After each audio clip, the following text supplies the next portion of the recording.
pengalaman kerohanian seperti fana dan baka, pengalaman rasa dan penyaksian kepada gambaran misal pada alam gaib.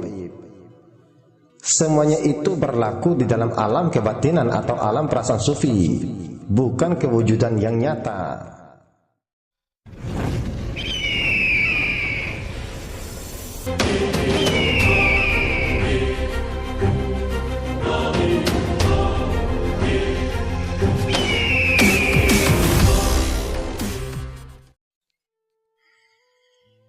Bismillahirrahmanirrahim. Assalamualaikum warahmatullahi wabarakatuh. Pada kesempatan kali ini aku ingin memberikan sedikit gambaran seperti apa sih perasaan sufi yang mabuk dengan Tuhannya, agar sedikit tidaknya kalian tahu seperti apakah pengalaman mereka, agar bisa dijadikan contoh atau diambil sebagai pelajaran dalam menempuh perjalanan menuju kepada Allah Subhanahu wa Ta'ala. Pengalaman bersatu dengan Tuhan sebelum mencapai baka menimbulkan keasikan, mabuk, dan terbalik pandangan yang menyebabkan terhijab yang hakiki. Penyatuan yang mabuk itu biasanya menimbulkan latah, yaitu terucap kata-kata yang menyalahi syariat. Pengalaman wahdatul wujud atau merasai satu wujud boleh menyebabkan seseorang mengingkari sunnah Rasulullah Sallallahu Alaihi Wasallam. Sedangkan Allah memerintahkan supaya mentaati Rasulnya. Hanya orang yang dipimpin dan dipelihara akan tetap berada dalam sempadan syariat sekalipun mereka mengalami wahdatul wujud. Mereka yang dipelihara mengekalkan sembahyang 5 waktu dan menjauhkan perbuatan dosa. Mereka juga tidak terlibat dengan ucapan latah, sekalipun sufi yang di dalam mabuk terlibat dengan ucapan latah, tetapi mereka tidak boleh dikutuk. Dan juga orang yang mendengar ucapan demikian tidak menjadikannya pegangan.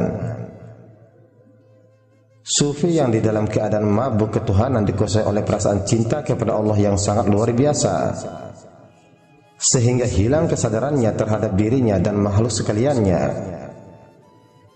Mereka berhak dimaafkan dari kesalahan mereka mengeluarkan ucapan latah dalam keadaan tidak sadar.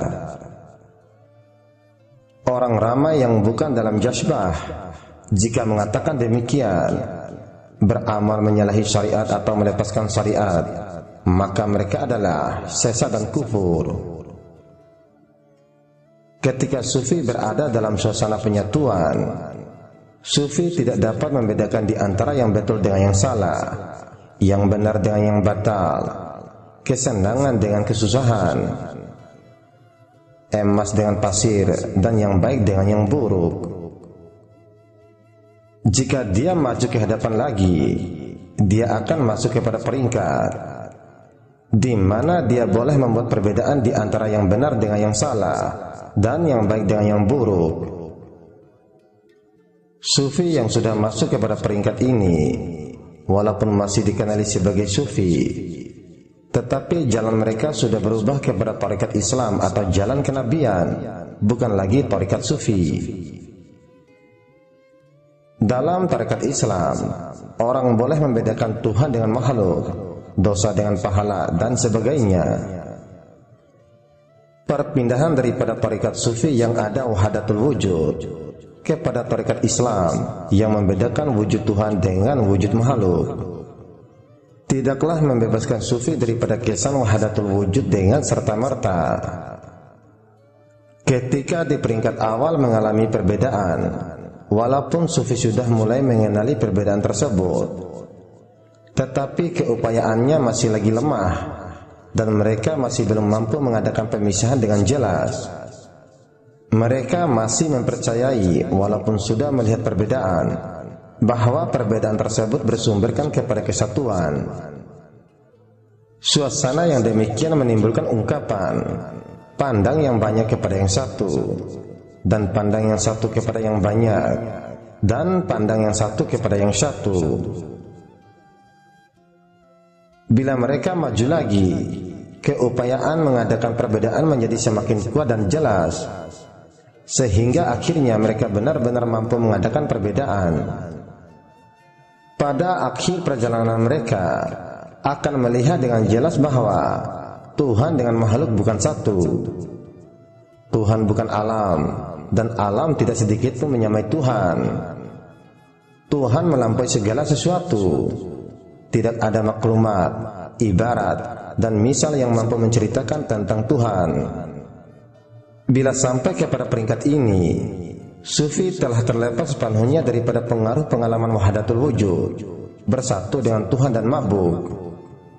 Sufi kembali sadar dan boleh mengawal tutur katanya. Tidak ada lagi ucapan latah. Perkataan dan perbuatannya tidak lagi menyalahi syariat. Mereka kembali kepada syariat dan menjadikan Rasulullah SAW dan para sahabat sebagai teladan. Peningkatan tersebut berlaku secara berperingkat-peringkat. Orang yang tidak berhenti di tengah jalan akan menemui kebenaran yang sejati di penghujung jalannya. Tarekat kesufian berubah kepada tarekat Islam atau jalan kenabian. Tidak ada lagi fahaman yang mensirikan Tuhan dengan bayangan, gambaran, rupa, bentuk, warna, cahaya, dan sebarang misal. Fahaman dan pegangan mereka sesuai dengan ajaran Al-Quran dan As-Sunnah. Ketahuilah olehmu, pengalaman kerohanian seperti fana dan baka, pengalaman rasa dan penyaksian kepada gambaran misal pada alam gaib, semuanya itu berlaku di dalam alam kebatinan atau alam perasaan sufi, bukan kewujudan yang nyata.